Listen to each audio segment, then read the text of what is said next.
முக்கியமான காரியத்தை நம்ம பார்க்க போறோம். நீங்க கேள்விப்பட்டிராத காரியங்களை எல்லாம் கேட்பீர்கள். அதனால தப்பு நினைச்சிடாதீங்க. சின்ன வயசுல இருந்தே நீங்க கேட்டது வேற, அதனால நம்ம பாரம்பரியமா கேட்டது வேற. வேதத்துல ஆண்டவர் நமக்கு கற்றுக் கொடுப்பதை நாம் அறிந்து கொள்வது நல்லது. விளங்குதா? என்ன கற்றுக்கொள்ள போறோம்? இப்போ கர்த்தருடைய பந்தியை பத்தி பார்க்க போறோம். எதுக்காக கர்த்தருடைய பந்தியை பத்தி பார்க்க போறோம்? நம்ம சபையில ஒவ்வொரு வாரமும் கர்த்தருடைய பந்தி வைக்கிறோம். எல்லா ஆராதனையிலும் கர்த்தருடைய பந்தி வைக்கிறோம். ஏன் கர்த்தருடைய பந்தி வைக்கிறோம்? ஆண்டவர் சொன்னார், என்னை நினைவு கூறும்படி இதை செய்யுங்கள் அப்படின்னார். பந்தியில யாரை நினைக்கணும்? இயேசுவை நினைக்கணுமா? பந்தியில பாவத்தை நினைக்கணுமா? யாரங்க?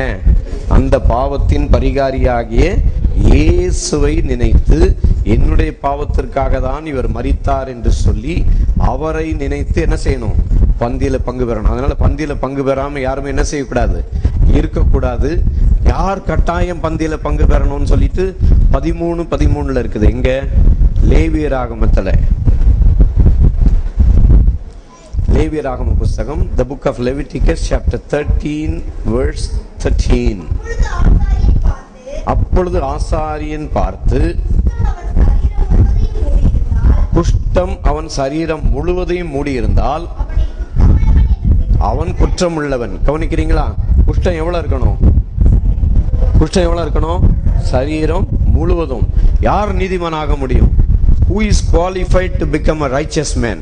யாருங்க நீதிமானாக முடியும்? நல்லவனா, உபவாசம் பண்றவனா, வசனம் வாசிக்கிறவனா? யார் நீதிமானாக முடியும்? ரோமர் 4:4 போட்டிருக்கு, கிரியை செய்கிறவனுக்கு வருகிறது கூலி கிருபை என்று எண்ணப்படாமல் கடன் என்று எண்ணப்படும். ஒருவன் கிரியை செய்யாமல் யார் ஆண்டவர் நீதிமானாக்குறாரு? யார? Hello, come on, talk to me. யார் ஆண்டவர் நீதிமானாக்குறாரு? பாவிய. நல்லவனா இல்ல. சபை மாத்திருச்சு. சபை எப்படி மாத்திருச்சு? நீ நல்லவனா இருந்தாதான், வேதம் படிச்சாதான், உபவாசம் இருந்தாதான், ஜெபம் இருந்தாதான் அப்படின்னு நீதிமான் மாத்திருச்சு. சபை அப்படி சொல்லிடுச்சு. வேதம் என்ன சொல்லுது? யார நீதிமான் ஆக்குறாரு? யாரடா கத்த நீதிமான் ஆக்குறாரு? யார?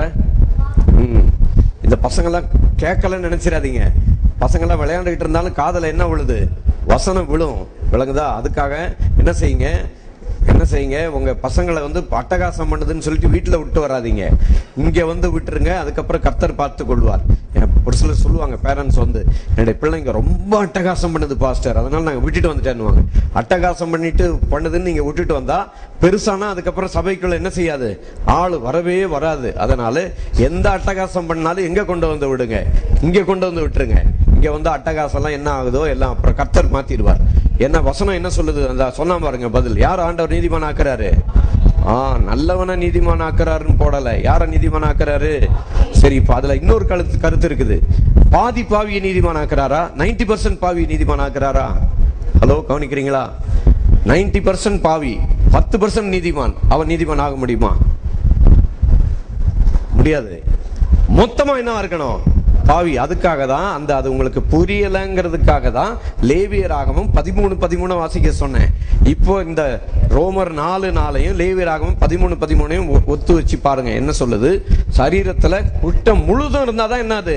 குஷ்டரோகி. இன்னும் இருக்குது பாருங்க, படிங்க. அதுலயே அவன் உடம்பெல்லாம் என்ன இருக்கணும்? கொஞ்சம் வெள்ளையா இருந்தா பத்தாது, மொத்தமா வெள்ளைக்காரன் ஆகணும். கொஞ்சம் பாவியா இருந்தா பார்த்தாது. புரியலையே? ஒரு சிலர் முடிக்கிறாங்க என்னன்னு. ஒரு சிலருக்கு என்ன வரும்? வெண்குஷ்டம். கவனிக்கிறீங்களா? எங்க திருத்தணியில அந்த பாஸ்டர் மீட்டிங் நடந்துட்டு இருக்கும் போது அங்க மேடையில கிட்டார் வாசித்தவர் வெள்ளையா இருந்தாரு. ஹலோ, கவனிக்கிறீங்களா? மேடையில கிட்டார் வாசித்தவர் வெள்ளையா இருந்தாரு. இந்த வெள்ளைக்காரங்க கூட்டம் முடிச்சு என்கிட்ட கேட்டாங்க, who is that white man அப்படின்னாங்க. நான் சொன்னேன், he is a leprous man அப்படின்னு. அந்த வெள்ளைக்காரி யாருன்னு கேட்டாங்க. நான் சொன்னேன், அவருக்கு வெண்குஷ்டம் அப்படின்னு சொல்லி சொன்னேன். விளங்குதா? அந்த ஆள் எப்படி மாறிட்டாரு? வெள்ளையாவே மாறி போயிட்டார். வெள்ளைக்காரனாகவே. மொத்தமா. கொஞ்சம் பாவி இல்ல. எப்படி மாறணும்? நீதிமானாகன்னா எவ்வளவு இருக்கணும்? மொத்தமா பாவியா இருக்கணும். மொத்தமா பாவியா இருக்கிறவன் தான் என்ன ஆக முடியும்? நீ அறகுறையா நான் என் நீதியை கொஞ்சம் நிறைவேற்றுறேன், ஆண்டவர் நீதி கொஞ்சம் வச்சுக்கிட்டேன்னா என்ன செய்ய முடியாது? நீதிமான் ஆகவே முடியாது. ஏனென்றால் தீத்து 3:5 சொல்லுகிறது, அவர் நம்முடைய அப்படின்னு ஆரம்பிக்கும். ஏன்னா அந்த வருஷம் நான் மனப்பாடம் பண்ணல, படிச்சிருங்க. அதுதான் வெயிட் பண்றேன். நாம் செய்த நீதியின் கிரியை நிமித்தம் அவர் நம்மை ரட்சியாமல் தமது இரக்கத்தின்படியேயும் மறுஜென்மம் ஒழுக்கினாலும் பரிசுத்த ஆவியினுடைய புதிதாக்குதலினாலும் நம்மை ரட்சித்தார். நாம் செய்த நீதியின் கிரியைகளின்படி அவர் நம்ம ரட்சிக்கல. ஹலோ, கவனிக்கிறீங்களா? உங்க ரட்சிப்பின் கிரியையில நீங்க ரட்சிக்கப்படுறதுக்கு, உங்களுக்கு நித்திய ஜீவன் கிடைக்கிறதுக்கு நீங்க ஒண்ணுமே செய்யல. ஹலோ, கவனிக்கிறீங்களா? கமான் எவ்ரிபடி, எல்லாரும் கவனிக்கிறீங்களா? அதாவது நீங்க ரட்சிக்கப்படுறதுக்கு, நித்திய ஜீவன் வர்றதுக்கு நீங்க எந்த கிரியையுமே செய்யல. ஏதாவது செஞ்சுதான் ரட்சிக்கப்பட்டீங்களா? ரட்சிக்கப்படுறதுக்கு எதுக்கா ஜெபம் பண்ணி நீங்க ஏதாவது பண்ணி ரட்சிக்கப்பட்டீங்களா? இல்ல இயேசு செஞ்ச புண்ணியத்தினால ரட்சிக்கப்பட்டீங்களா? எப்படிங்க ரட்சிக்கப்பட்டோம்? எபேசியர் 2:8 சொல்லுகிறது, கிருபையினால் விசுவாசத்தை கொண்டு ரட்சிக்கப்பட்டீர்கள், இது உங்களால் உண்டானதல்ல, இது தேவனுடைய ஈவு. ரட்சிப்பு என்பது என்னது? கிஃப்டா ஆண்டவர் கொடுத்தாரு. விளங்குதா? முதல்ல உங்க கிரியினால நீங்க ரட்சிக்கப்படல, அதனால உங்க கிரியினால உங்க ரட்சிப்பை நீங்க இழந்து போக முடியாது. கவனிக்கிறீங்களா? அது இன்னொன்னு சேர்த்து சொல்ல போறேன், கவனிங்க, இல்லைன்னா புரியாது. உங்க கிரியை உங்களை நீதிமான் ஆக்கல, அதே போல உங்க கிரியை உங்களை அநீதிமான் ஆக்காது. தலை சுத்துதா? மறுபடியும் சொல்லட்டுமா? உங்க கிரியை என்ன செய்யல? உங்களை நீதிமான் ஆக்கல. அதே போல உங்க கிரியை உங்களை என்னவா மாற்ற முடியாது? அநீதிமானா மாற்ற முடியாது. நீங்களும் நானும் எப்படி நீதிமான் ஆக்கப்பட்டோம்? எப்படிங்க? ரோமர் 3:24-25 சொல்லுது, இலவசமாய் அவருடைய கிருபையினாலே கிறிஸ்து இயேசுவில் உள்ள மீட்பை கொண்டு நீதிமான்கள் ஆக்கப்படுகிறார்கள். உங்களை ஆண்டவர் எப்படி ஆக்கினாரு? இலவசம். இலவசம். ஹலோ, நீதிமான் எப்படி ஆனீங்க? ஃப்ரீ. நீதிமான் என்னது? இலவசம். நீங்க ட்ரை பண்ணி நீதிமான் ஆக முடியுமா? ஆக முடியுமாங்க? ஹலோ, நீதிமான் ஆக முடியுமா? நம்ம ஐயாவை கூப்பிட்டு கேட்டேன், முதல்ல நம்ம பேங்கர் உட்காந்து ஒரு பேப்பர் கூட உங்க சொந்தத்துக்கு எடுத்து எழுதுனது இல்லையான்னு கேட்டேன். ஒரு பேப்பர் எடுத்து எழுதினாலும் அதுக்கு எங்க யாக்கோபு 2:10 சொல்லுது, நீ நியாயப்பிரமாணத்தை எல்லாத்தையும் கை கொண்டு ஒன்றிலே தவறினால் நீ எல்லாத்திலுமே அவுட்டு. அதனால உங்க நீதியை நிறைவேற்ற முடியுமா? ஒருவேளை பேப்பர் எடுத்திருக்க மாட்டீங்க, போன் கூட எடுத்திருக்க மாட்டீங்க. ஆபீஸ் போய் உட்காந்து, அடடா இன்னைக்கு காலையில என் ஒய்ஃப் கிட்ட சண்டை போட்டுட்டு வந்துட்டோமேன்னு 1 மணி நேரம் யோசித்தா ஆபீஸ்ல 1 மணி நேரம் வேஸ்ட். உங்களுக்கு சம்பளம் வேஸ்டா போயிடும். அப்போ உங்க நீதியை நிறைவேற்ற முடியுமா? நம்ம நீதி நம்மளால் நிறைவேற்ற முடியுமா? ஹலோ, நிறைய பேர் நீதியை நிறைவேற்ற ட்ரை பண்றாங்க. நீங்க உங்க நீதியை நிறைவேற்ற முடியாது. ஏன் முடியாதுன்றத மடமட பார்த்துடலாமா? இப்போ 2-3 சேர்ந்து வருது, எல்லாத்தையும் மொத்தமா சேர்த்து சொல்லிடுறேன். ஏன் நிறைவேற்ற முடியாது? நேரா அப்படி வாங்க. யாத்திராகம புத்தகம் 20ஆம் அதிகாரத்துக்கு வாங்க. நீதி எங்க கொடுத்தாரு ஆண்டவர்? மொத்த நீதியே எத்தனை நீதிங்க ஆண்டவர் கொடுத்தாரு? மோசே மூலமா 10. மோசே மூலமா கர்த்தர் கொடுத்த நீதி எத்தனை? 10. எங்க கொடுத்தாரு? எந்த அதிகாரத்துல கொடுத்தாரு? யாத்திராகம புத்தகத்துல 20ஆம் அதிகாரத்துல 10 கொடுத்தாரு. ஹலோ, கவனிக்கிறீங்களா? நிறைய பேர் வீட்டுல நிறைய அந்த 10 பத்திரமா மாட்டி வசன கடைக்கு போனா நீளமா வச்சிருப்பான். அவனு எத்தனை கற்பனை? 10. ஆதாமுக்கு எத்தனை கொடுத்தாரு? 1. கை கொண்டானா? 1 கை கொள்ள முடியல, 10 கொடுத்தாரு ஆண்டவர். கை கொள்ள முடியுமா? முடியாதா?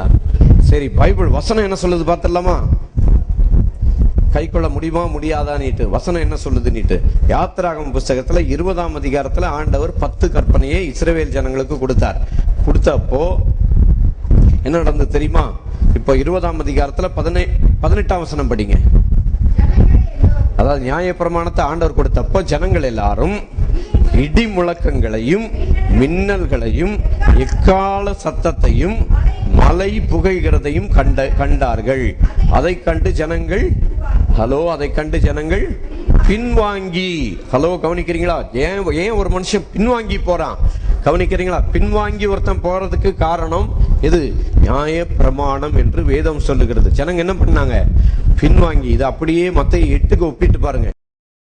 மவுஸ் வேலை செய்யாது. இங்க பாருங்க, வச்சு காட்டுறாரு பாருங்க. அப்போ பாவம் செய்யாம இருக்கன்னா பழைய ஏற்பாடு படி சங்கீதம் 31:4 படி அங்க பாருங்க, அவர் கண்ட்ரோல் அங்க. இப்போ இப்படிதான் என்ன செய்வாங்க? கட்டிட்டு அப்படிதான் வரணும். பாவம் செய்யாம இருக்கணும்னா பழைய ஏற்பாடு கணக்குப்படி என்ன செய்யணும்? அப்படி கண்ட்ரோல் பண்ணா பாவம் செய்யாம இருக்க முடியுமா? நம்ம என்ன பார்த்தோம் முதல்ல? நியாயப்பிரமாணம் மீறுதலை பெருக பண்ணுகிறது. நியாயப்பிரமாணம் தான் பாவத்தை என்ன செய்யுது? பெருக பண்ணுகிறது. அப்ப இயேசுவை ஏற்றுக்கொண்டா உன் வாழ்க்கையில பாவம் என்ன செஞ்சு போச்சு? முறிக்கப்பட்டு விட்டது.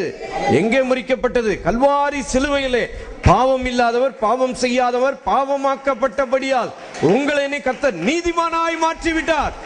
இங்க போட்டிருக்கு 2 கொரிந்தியர் 5:21 போட்டிருக்குது, நாம் அவருக்குள் தேவனுடைய நீதி ஆகும்படிக்கு பாவமறியாத அவரை நமக்காக என்ன ஆக்கினார்? பாவமாக்கினார். இப்ப சொல்லுங்க, அந்த தம்பி சாஃப்ட்வேர் இன்ஜினியர், எத்தனை வருஷம் படிச்சீங்க? எத்தனை வருஷம்? 4 years. ரைட், உட்காருங்க. அதாவது சாஃப்ட்வேர் இன்ஜினியரா நீங்க மாறணும்னா எவ்வளவு வருஷம் படிக்கணும்? 4 வருஷம் குறைஞ்சது, இல்லை 8 வருஷம் படிக்கனாலும், இன்னும் அடுத்த கோர்ஸ் படிக்கனாலும் என்ன செய்யலாம்? படிச்சுக்கிட்டே இருக்கலாம். 4 வருஷம் படிச்சாதான் சாஃப்ட்வேர் இன்ஜினியரா மாற முடியும். ஆனா பரிசுத்தமாகிறதுக்கு எவ்வளவு நாள் ஆகும்? எப்படிங்க பரிசுத்தமாகிறது? எப்படி? இயேசுவை ஏத்துக்கிட்ட ஒரு நொடியில மனுஷன் என்ன மாறிடுறான்? நீங்க சபைக்கு நிறைய காணிக்க கொடுத்து, நிறைய ஜெபம் பண்ணி, நிறைய உபவாசம் பண்ணி, அதுக்கப்புறம் நீங்க என்ன மாற முடியாது? உன் பக்தியினால, உன் சக்தியினால நீ பரிசுத்தமா மாற முடியாது. நான் வெள்ளிக்கிழமை நைட்டு கிட்டாரை கொண்டு போய் என் சக்தியினால பக்தியினால என்ன பண்ணேன்? பரிசுத்தமான. எப்போ? வெள்ளிக்கிழமை நைட்டு போனேன்னா அதோட ஞாயிற்றுக்கிழமை காலையில் தான் வருவேன். அதுக்கப்புறம் சனிக்கிழமை ஒன்றும் சாப்பிட்றது இல்லை. ஞாயிற்றுக்கிழமை காலையில் அப்படியே அதுக்குள்ள யாருக்கிட்டையும் பேசவும் கூடாது, அவ்வளோ பக்தி. அப்படி பேசாம நின்று சபையில தேவ சபையிலே தேவன் எழுந்தருளினார், பரிசுத்தரின் மத்தியிலே பரன் இயேசு உலாவுகின்றார். இந்த வழியில எவங்கிட்டனா முறைச்சோ ஏதோ சண்டை போட்டோம்டா, ஆண்டவரே நான் தகுதியே இல்லை, இன்னைக்கு ஆராதனை என்னால கெட்டு போக கூடாது, தோத்திரம் தோத்திரம் தோத்திரம், ஐயா தயவு செய்து என்ன மன்னிச்சிடுங்க, என்னால ஆராதனை என்ன செஞ்சிடக்கூடாது? கெட்டு போயிடவே கூடாது, தோத்திரம் ஐயா. ஐயா நான் இவ்வளவு பாவம் செஞ்சிட்டேன், வழியில இந்த ஆள் கிட்ட கொஞ்ச நேரம் பேசிட்டேன். ஏன்னா இப்படிதான் சொல்லி கொடுத்துட்டாங்க. என்ன ஆயிட்ட? நீ கொஞ்ச நேரம் பேசிட்டீங்கன்னா சொற்களின் மிகுதியால் பாவம் இல்லாம போகாது. அதனால என்ன செய்யக்கூடாது? பேசக்கூடாது. உட்கார்ந்தா தப்பு, பேசினா தப்பு, என்னங்க சிரிச்சா தப்பு, இப்படிதான் சொல்லி கொடுத்தாங்களே தவிர இயேசு என்ன செஞ்சாரு? நீ யாரா இருக்கிற, நீ எப்படி புது சிருஷ்டியா மாறின, ஆண்டவர் உன்னை என்னவா மாத்தி இருக்கிறாரு, அந்த நீ பரிசுத்தமானதுனால வாழ்க்கையில பாவம் வர முடியாது, இயேசுவின் வெளிச்சம் உனக்குள்ள இருக்குதுன்னு என்ன செய்யல? சொல்லி தரல. அதனால வெள்ளிக்கிழமை நைட்டு போய் கிட்டாரை கொண்டு போய் நைட்டெல்லாம் ஜெபம் பண்ணி, சனிக்கிழமை ஃபுல்லா ஜெபம் பண்ணி, ஞாயிற்றுக்கிழமை காலையில ஆராதனைக்கு வர்ற வரைக்கும் என்ன செய்ய மாட்டோம்? ரொம்ப பக்தியா யாருக்கிட்டையும் பேச மாட்டோம். இது மட்டும் இல்ல, கவனிங்க, இங்க அதுல ஒரு கருத்து இருக்குது. அதுக்காக வந்தேன். என்ன பண்ணேன்? சவுத் ஆப்பிரிக்காவுக்கு போயிட்டு 50 நாள் தங்கி இருந்து, காலையில இருந்து சாயங்காலம் வரைக்கும் 50 நாள் என்ன செய்யறது இல்லை? சாப்பிட்றதே கிடையாது. காலையில இருந்து சாப்பிட்றது என்ன செய்ய மாட்டோம். நைட்டு மீட்டிங் முடிச்சுதான் என்ன செய்வோம்? பேசுவோம் யார்கிட்டனாலும். காலையில இருந்து சாயங்காலம் வரைக்கும் யார்கிட்ட என்ன செய்யக்கூடாது? we want to see the pastor. No, you cannot see the pastor. The pastor will talk only after the meeting. Pastor எப்பதான் பேசுவாரு? கூட்டம் முடிச்சுதான் பேசுவாருன்னு என்ன ஓடிச்சு? என் சக்தியும் என் பக்தியும் ஓடிச்சு. நிறைய பேர் சுகமானாங்க, அற்புதம் நடந்தது. அது தப்புன்னு சொல்லலை. இதெல்லாம் நம்ம இதெல்லாம் செய்யாமலே இயேசுவை விசுவாசித்து என்ன செய்யலாம்? இப்போ நான் கவனிங்க. அதனால நீங்க என்ன நினைச்சாலும் சரி, நான் இப்போ உபவாசம் பண்றது இல்லை, உபவாசம் பண்ண முடியாது. 40 வயசுக்கு அப்புறம் நீ என்ன பண்ண முடியாது? உபவாசம் பண்ண முடியாது. விளங்குதா? சரி, நீ உபவாசமே பண்ணல, பேய் ஓடுதா? ஓடலையா? ஓடுது. 16 வருஷம் இவருடைய பந்தக்கார் எங்கெல்லாமோ மெட்ராஸ்ல இருக்க எல்லா ஸ்பெஷலிஸ்டையும் பார்த்துட்டாங்க.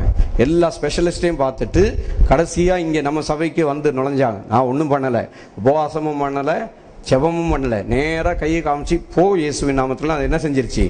ஒரே நிமிஷத்துல போயிடுச்சு வெளியே. திரும்பி வந்ததா? திரும்பி வர முடியாது. இயேசுவின் நாமத்துல விடுதலை கொடுக்கறது யாரு?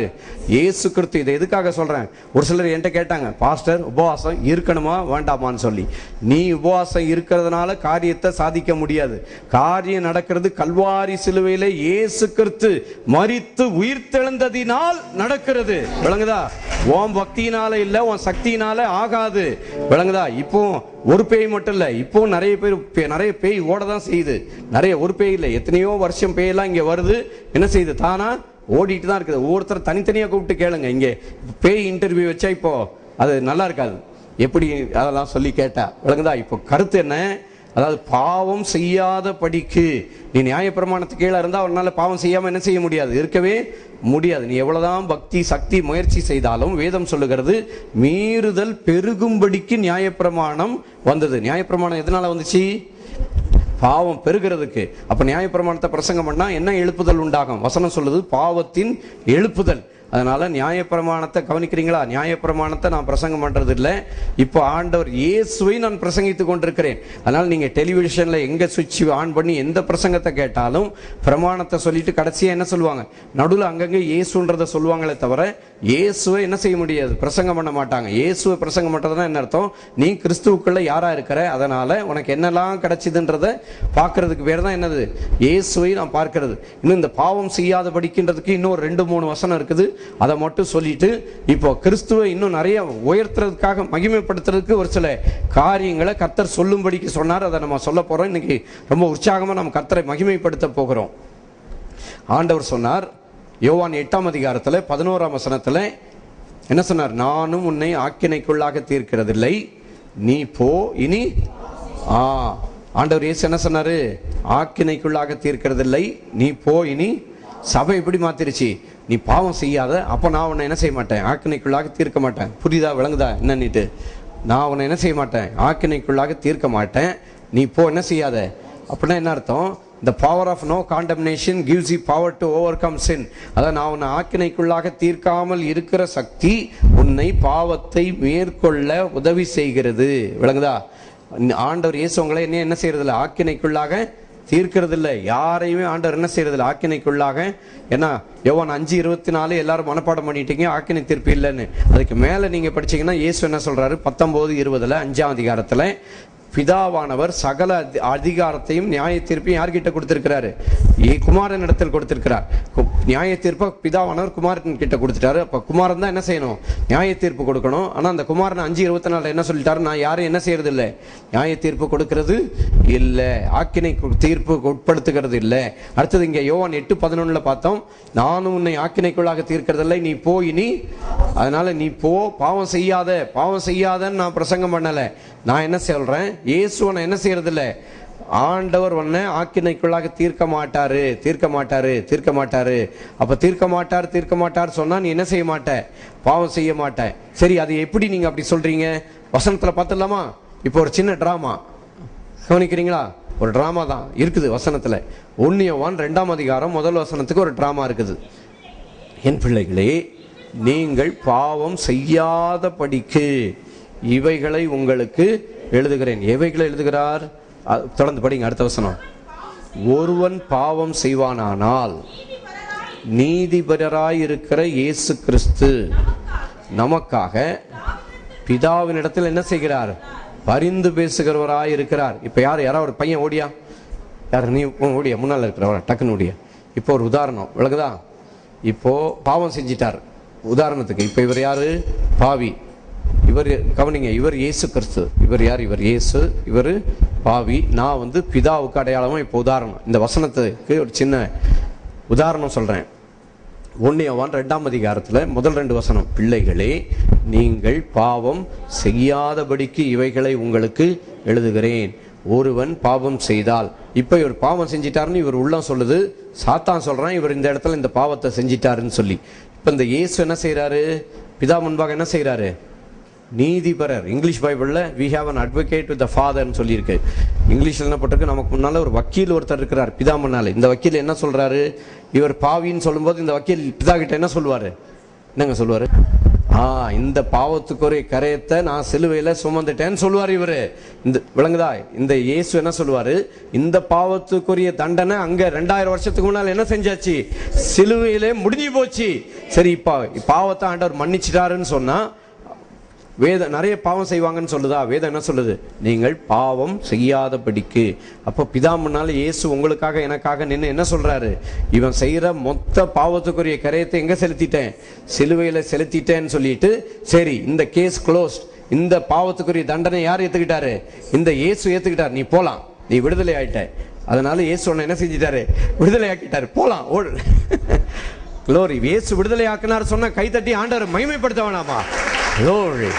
இல்ல, நீங்க ரொம்ப ஆழ்ந்த சிந்தனையில எல்லாம் இறங்கிட்டீங்கன்னு நினைக்கிறேன். அப்படி கவனமா அப்படின்னு சொல்லி இயேசு என்ன செஞ்சிட்டாரு?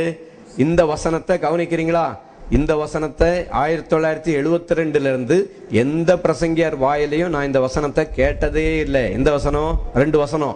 ஏன்னா பிரசங்கியாருக்கே இந்த வசனத்து மேல நம்பிக்கை கிடையாது. எந்த வசனம்? எபிரேயர் 8:12, எபிரேயர் 10:17. 8:12 எல்லாரும் மனப்பாடம் பண்ணி வச்சிருக்கிறீங்க நம்ம சபையில. எல்லாரும் சொல்லுங்க பார்க்கலாம். ஏனெனில் நான் அவர்கள் அநியாயங்களை கிருபையாய் மன்னித்து அவர்கள் பாவங்களையும் அவர்கள் அக்கிரமங்களையும் இனி நினையாமல் இருப்பேன். ஹலோ, இயேசு உங்க பாவத்தை என்ன செய்ய மாட்டாரு? நினைக்க மாட்டாரு. ஹலோ, எத்தனை பேர் சந்தோஷம்? உங்க பாவத்தை ஆண்டவர் என்ன செய்ய முடியாது? நினைக்க மாட்டாரு. உன் பாவ ரெக்கார்ட கர்த்தர் வச்சிருக்கிறாரு. கர்த்தர் உன்னை நாசமாக்கிடுவாரு. இப்படி சொல்லணுமா? எப்படிங்க சொல்லணும்? ஆண்டவர் உன் பாவத்தை என்ன செய்ய மாட்டாரு? நினைக்க மாட்டாரு. ஏன் நினைக்க மாட்டாரு? உங்க பாவத்துக்கும் என் பாவத்துக்கும் பிறந்ததுல இருந்து சாகர வரைக்கும் மொத்த பாவத்துக்குரிய கரை எங்க போயிடுச்சு? இயேசு கிறிஸ்துவின் சிலுவையின் மேல் போய்விட்டது. அது மட்டும் இல்ல, அங்க எபிரேயர் 10:17 இப்ப படிங்க. அவர்களுடைய பாவங்களையும் அவர்களுடைய அக்கிரமங்களையும் நான் இனி என்ன செய்வதில்லை? நினைப்பதில்லை. உங்க பாவத்தையும் என் பாவத்தையும் ஆண்டவர் என்ன செய்ய மாட்டாரு? நினைக்க மாட்டாரு. சந்தோஷமான செய்தியா இல்ல துக்கமான செய்தியாங்க? ஆனா உங்களுக்கு நான் சொல்லட்டுமா, நம்ம பாவம் என்ன செய்யாது? நம்ம கண்ணை விட்டு போகவே போகாது. பாருங்க, அதை தான் முதல்ல ஆரம்பிக்க எடுத்து வச்சேன். அது அந்த வசனம் போயிடுச்சு. எப்போ ஞாபகம் சொல்றேன் பாருங்க. அதுக்கு ஒரு உதாரணம் சொல்லிட்டு அடுத்தது போறேன். யாத்திராகம் 42, யாத்திராகம் இல்ல, ஆதியாகமம் 42:22. அப்பொழுது ரூபன் அவர்களை பார்த்து, இளைஞனுக்கு விரோதமாய் பாவம் செய்யாதிருங்கள் என்று நான் உங்களுக்கு சொல்லவில்லையா? ஏன்னா எப்ப நடந்தது? 20 வருஷத்துக்கு முன்னால நடந்த பாவம் என்ன செய்யுது? ஞாபகத்துக்கு வருது. தாவீது சொன்னான், என் பாவம் எப்பொழுதும் என் கண் முன்பாக நிற்கிறது. உங்க பாவம் உங்களுக்கு என்ன செய்யும்? சாகர வரைக்கும் உங்க கண்ணு முன்னால நிற்கும். ஆனா இயேசு கிறிஸ்துவின் இரத்தத்தினால் கழுவப்பட்ட பிறகு எங்க தெரியுமா பாவத்தின் நினைவு இருக்கிறது? எபிரேயர் 10 முதல் 2 வசனத்துல சொல்லி இருக்குது. அந்த ஆடு பலி செலுத்துகிற இடத்துல மறுபடியும் இன்னும் பாவம் உண்டென்கிற உணர்வு அங்கே இல்லாதிருப்பதினால் அப்படின்னு போட்டிருக்கும் பாருங்க. ஆராதனை செய்கிறவர்கள் ஒரு தரம் சுத்தமாக்கப்பட்ட பின்பு இன்னும் பாவங்கள் உண்டென்கிற உணர்வு. அதாவது ஆடு மாடு பலி செலுத்துறவங்களுக்கு என்ன இருக்கும்? பாவத்தின் உணர்வு இருக்கும். ஹலோ சொல்லுங்க, பாவத்தின் உணர்வு. கேளுங்க, பக்கத்தில் இருக்கவங்கிட்ட கேளுங்க, எத்தனை பாவம் உணர்வு வச்சிருக்கிறேன்னு கேளுங்க. எத்தனை பாவம் உணர்வு வச்சிருக்கிற? எத்தனை? நிறைய இருக்குல்ல, சொல்லவே முடியாது இல்லையா? எத்தனைங்க? எத்தனை இருக்குது? நிறைய இருக்குது. எத்தனை பஸ்ல டிக்கெட் வாங்காம போனீங்க? எத்தனை பேருக்கு பஸ்ல டிக்கெட் வாங்காம போனீங்க? சரி, அடுத்தது எத்தனை பேர் ஹோட்டல்ல போயிட்டு சாப்பிட்டுட்டு பில்லு கட்டாம வந்தீங்க?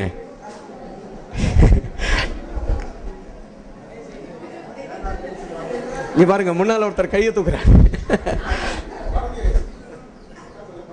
ஓ, மறந்துட்டு வந்துட்டீங்க. நீங்க மறந்தாலும் பாவம் தான் அது. அதனால ரைட், அது நல்ல ஒரு உதாரணம். உட்காருங்க. இப்ப இவர் சொன்னாரு, அதாவது நீங்க அறிக்கையிடுகிற அளவுக்கு ஆண்டவர் உங்கள் பாவத்தை மன்னியாமல், கவனிக்கிறீங்களா? அதனால இன்னொன்னு வச்சிருக்கிறாங்க, நீ பாவத்தை அறிக்கை செஞ்சாதான் ஆண்டவர் உன்னை மன்னிப்பாருன்னு. அதுக்கு ஒரு வசனம் இருக்குது. அது நம்முடைய பாவத்தை நம்ம அறிக்கைட்டால் எல்லா அநியாயத்தை நீக்கி நம்மை சுத்திகரிக்க உண்மையும் நீதி உள்ளவராக இருக்கிறார் வசனம் இருக்குது. 1 யோவான் 1:7-8-9 இருக்குது. விளங்குதா? அதனால நீ அறிக்கை செய்யாதன்னு சொல்லல, அவர் என்ன செய்தார் என்பதை நான் சொல்லிக் கொண்டிருக்கிறேன். அதாவது நீங்க பிறந்ததுல இருந்து சாகர வரைக்கும் உங்க மனசுல இதெல்லாம் பாவம் நினைச்சீங்கன்னா அதுக்கு மட்டும்தான் நீங்க என்ன செய்வீங்க? அறிக்கை செய்வீங்க. உங்க பாவ எஸ்டிமேட் கணக்குப்படி அவர் சிலுவையிலே கரையத்தை செலுத்தவில்லை. அவர் உங்க பாவத்துக்குரிய கணக்கு. இந்த ஐயா சொன்னார், இப்போ ஹோட்டல்ல சாப்பிட்டு பில்லு கட்டாம நான் மறந்து வந்துட்டேன்னுட்டு. நீ மறந்து வந்தாலும் பாவம் தான். நீ மறந்து வந்து அது மறந்து போய் இது போல எத்தனை பாவத்தை நீ மறந்து அறிக்கை செய்யாம போனியோ, அறிக்கை செய்யாம பரலோகத்துக்கு போனா நிறைய பேருக்கு என்ன தெரியுமா? நான் போக மாட்டேன், அங்க ஆண்டவர் என்ன செய்ய மாட்டாரு?